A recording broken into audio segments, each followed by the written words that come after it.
Government bureaucracy. Whew. Whew. This is why I hate politicians.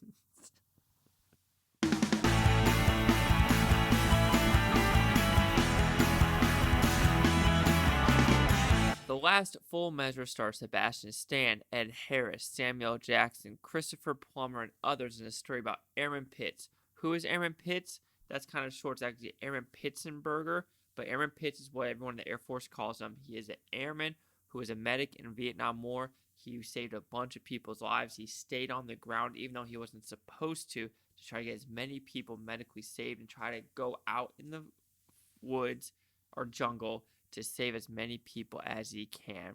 In doing so, he does get killed in action, and this story is about how politics, the Air Force, the Pentagon, politicians have basically shot this down, that he should have gotten a Medal of Honor, but kept going to the Air Force Cross, even though his heroic actions and all the people in the Army in the 1st Battalion, or the Big Red one Big Red, that division kept pushing, saying this person deserves it, but just 35 years, people are like, up later, up later, up later.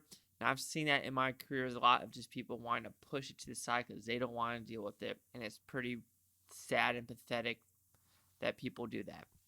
But this movie is a wonderful movie. It's hard to watch. The war violence is pretty intense in this movie about what happens, the stories, the family relationships. It is all crisp, clean, to the point. I enjoyed every aspect of this movie. I'll just tell you right now, it is my #1 movie of 2020, of January, that is. So, right now, yeah, the last full measure.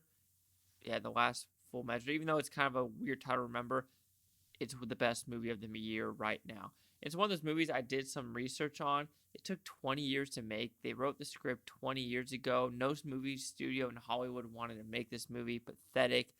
WB and New Line Cinema did have it, but one of them had it, but once one of them bought each other out, the script went away.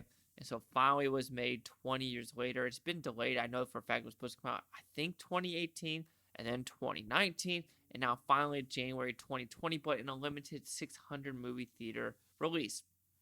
But about this movie, it's gripping, gritty. It has very emotional aspects by everyone involved. Ed Harris, Samuel Jackson, Christopher Plummer. Christopher Plummer is the one that gives you the tears.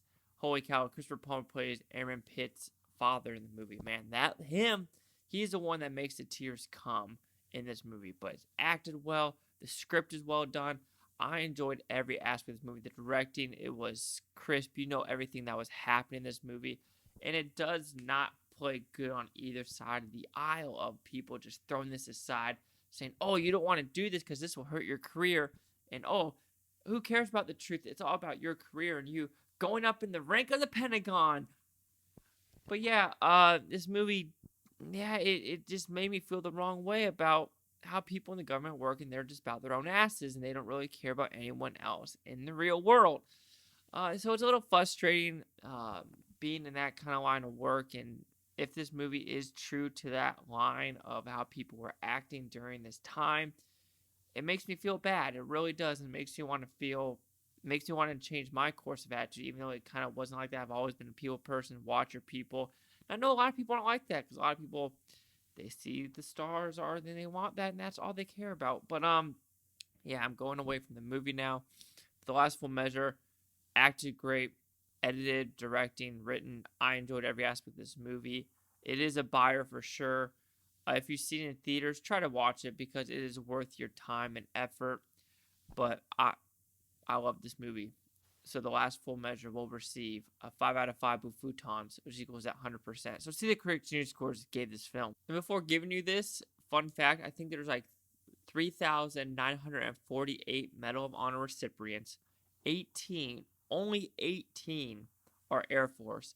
And only of those 18, 3 of them are enlisted. And that gives you a point that officers sometimes, most of the time, from that math, 90-something% of the time, take credit for what the enlisted people do, in my opinion. Yeah, and that's someone coming from me. So, yeah, will I get in trouble for that statement? Who knows? But let's see what the critics did say. So the critics, is 60%, 55 of them, Audience score at 96% with 616. Here's critic consensus. The last full measure struggles to capture the incidents that inspired it, but ultimately prevails thanks to strong performances in service of a remarkable true story. I have to agree. I know, like Richard Roeper, because right after the movie I did look at it. Richard Roeper did give it a 4 out of 4. So there are some critics that absolutely love this movie of what it does, and I'm one of them. Plus that whole Dayton, Ohio scene, everything like that. The scene where he finally gets the Medal of Honor. Very strong scene in that movie. But yeah, the last full measure, watch it. I'm trying to remember those scenes, and my eyes are getting a little watery right now. But yeah, so I'm going to try to wrap this up. Do you agree with the 196 or 60? Chase like the Blue Futon. Like, comment, subscribe. One more thing is Buffton Topi, Buftonians. Thanks for watching. Have a great day. And I guess I could say it. I mean, shame on Hollywood that it took so long to make this movie. It feels like they're... And then also shame on everyone in that 35 years who just pushed this aside. Just shame on you.